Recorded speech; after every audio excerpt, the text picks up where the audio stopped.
No se trata de hechos aislados ni de coincidencias coyunturales. La secuencia operativa es evidente. Existe una estrategia articulada de guerra híbrida y presión mediática, orientada a debilitar al gobierno mexicano. Esa ofensiva combina filtraciones sincronizadas, reportajes dirigidos y operaciones clandestinas, con un objetivo central: erosionar la legitimidad internacional del país. La acumulación de hechos en un periodo tan corto, prácticamente 4 semanas, refuerza la idea de una ofensiva acelerada, donde cada episodio parece alimentar al siguiente. Campañas digitales, publicaciones internacionales, acusaciones políticas, operaciones en terreno y presiones diplomáticas que apuntan hacia un mismo objetivo. Para que esa lógica de intervención funcione, antes hace falta una preparación psicológica. Primero se construye un enemigo, después se instala una percepción de amenaza, finalmente se presenta la intervención como algo inevitable. El fin último de esta fase avanzada consiste en preparar las condiciones discursivas y legales para justificar una intervención externa, apoyándose en la idea de un peligro inminente y en la asociación insistente entre México y el narcoterrorismo. En esa preparación mediática entran etiquetas de alto impacto como hashtag narcopresidente, filtraciones amplificadas por medios y mensajes diseñados para fijar una idea simple en la opinión pública: que México representa un problema de seguridad para Estados Unidos. A partir de ahí, la narrativa busca posicionar en el exterior la idea de que el Estado mexicano ha sido rebasado e incluso absorbido por el crimen organizado. El problema aparece cuando un conflicto diplomático complejo se transforma artificialmente en una justificación de seguridad nacional para Estados Unidos. En ese cambio semántico está una parte decisiva del mecanismo. Si el narcotráfico exige diplomacia conjunta, la palabra terrorismo abre la puerta jurídica a acciones unilaterales y operaciones encubiertas. Por eso la campaña de desgaste insiste en vincular obsesivamente a la Cuarta Transformación con estructuras criminales, forzando la percepción de una amenaza a la seguridad de Estados Unidos. Ya no se presenta a México como un país vecino con problemas compartidos, sino como un territorio peligroso que debe ser corregido desde afuera. En este esquema, las grandes plataformas mediáticas internacionales funcionan como altavoces indispensables de la inteligencia. El patrón es claro y recurrente: uso deliberado de fuentes anónimas, informes no verificados y acusaciones imposibles de comprobar en el momento de su publicación. Lo importante no sería producir efectos judiciales inmediatos, sino fabricar una legitimidad narrativa. El objetivo no sería estrictamente legal, sino psicológico. Ese mismo modelo ya fue utilizado antes para justificar invasiones previas. Sectores radicales y el establishment coinciden en impedir un proyecto regional de izquierda, con soberanía política y control energético. Por eso resultan relevantes canales como CNN y The New York Times. Recordemos el antecedente de las supuestas armas de destrucción masiva en Irak, un caso donde una narrativa mediática presentada como certeza terminó sirviendo para legitimar una guerra, aunque después esa base fuera señalada como falsa. Esta lógica se vuelve más concreta al hablar de Chihuahua. Allí la incursión de agentes de la CIA no sería un episodio aislado, sino un ensayo operativo para un golpe mediático de alto impacto. La intervención habría sido ejecutar una acción espectacular que mostrara capacidad de intervención directa, utilizando sectores internos al margen del gobierno federal. Sin embargo, no hubo decomisos ni capturas. La operación fracasó exhibiendo improvisación y arruinó por completo la narrativa de éxito. La consecuencia de esto es grave.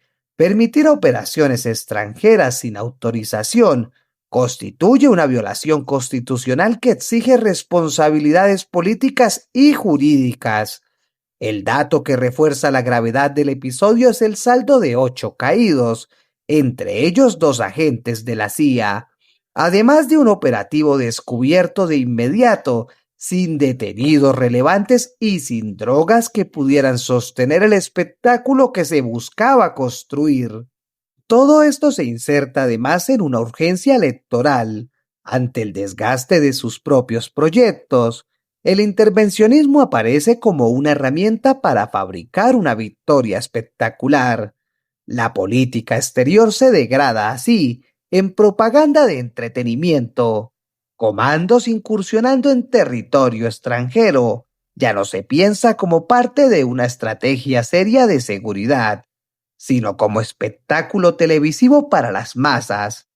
Pero esta puesta en escena omite el costo real, ignora la destrucción de cadenas productivas, el colapso del TEMEC y el riesgo inmediato para 40 millones de mexicanos que viven en Estados Unidos. México no está a miles de kilómetros.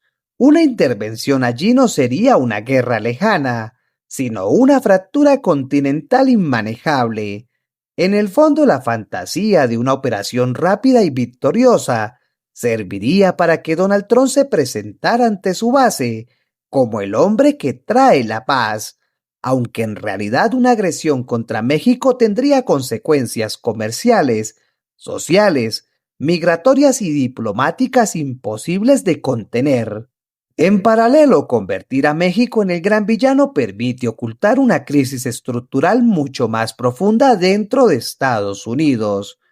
Más de 48 millones de ciudadanos con problemas de adicción severa. El sistema político estadounidense externaliza de manera sistemática la culpa de sus crisis de consumo interno hacia minorías o poblaciones extranjeras. Antes fueron otros grupos. Hoy el turno le toca a los mexicanos bajo el significante del fentanilo. Pero aquí surge una contradicción que no se quiere auditar. Ningún mercado criminal funciona solo desde afuera. La distribución capilar y el lavado masivo operan dentro de las ciudades estadounidenses. Por eso, criminalizar al vecino del sur termina siendo el camino de menor resistencia y mayor rentabilidad política interna. La secuencia histórica es clara. Primero se culpó a los negros por el crack, después a los italianos por el alcohol, luego a los colombianos por la cocaína y ahora a los mexicanos por el fentanilo. Mientras los cárteles estadounidenses, los distribuidores internos y las redes financieras dentro de Estados Unidos permanecen prácticamente invisibles para su prensa y su clase política. El trasfondo histórico de esta dinámica se remite al renacimiento de la doctrina Dallis, la inteligencia reactiva, el manual de la Guerra Fría, justificar acciones agresivas y clandestinas en defensa del llamado American Way of Life. Las operaciones encubiertas nunca desaparecieron, pero ahora contarían con capacidades técnicas superiores, sincronía diplomática y presupuestos ilimitados. Además, estas operaciones no siempre responderían al presidente en turno, sino a los intereses permanentes y autónomos del aparato de seguridad de Estados Unidos. La presión ya no llega en forma secuencial, llega como un asalto simultáneo y coordinado, adaptado a las plataformas de la era digital. En ese sentido, una guerra tridimensional. La referencia histórica a la doctrina Eisenhower-Dallis de 1954 ayuda a entender esa continuidad. Operaciones encubiertas, propaganda, intervención indirecta y acciones repugnantes, justificadas en nombre de la defensa del modo de vida estadounidense. Frente a esos sectores de la oposición habrían asumido su derrota popular y creerían que el poder en México ya no puede recuperarse mediante elecciones libres. De ahí que normalicen el discurso intervencionista y acepten la entrega de la soberanía como un costo tolerable para su regreso al poder. Esa actitud no sería una forma de oposición legítima, sino una muestra de desconexión radical con los intereses vitales de la República. Lo que se invoca en nombre de la disputa política podría desembocar en crisis económica fulminante, desestabilización violenta y polarización total. La imagen es dura pero precisa.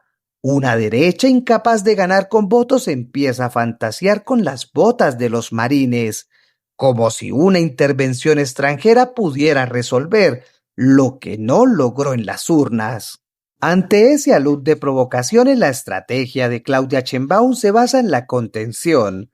La respuesta no consiste en alimentar el espectáculo mediático histérico, sino en exigir evidencia fáctica comprobable, usar canales diplomáticos ortodoxos y anteponer la prudencia de Estado al choque emocional. La idea central es sencilla. Las provocaciones necesitan una sobrereacción mexicana desproporcionada para poder justificarse y escalar. Negarles esa reacción arruina el esquema. Se trata de una firmeza sin ruptura, de una defensa inquebrantable de la soberanía que preserva al mismo tiempo los lazos económicos y geopolíticos vitales. Por eso la fórmula "el que se engancha pierde" resuena bien la estrategia. No caer en la finta, no regalar el desplante y obligar a los acusadores a sostener sus señalamientos con pruebas. De ahí la importancia de una respuesta tan simple como contundente. Presenten pruebas.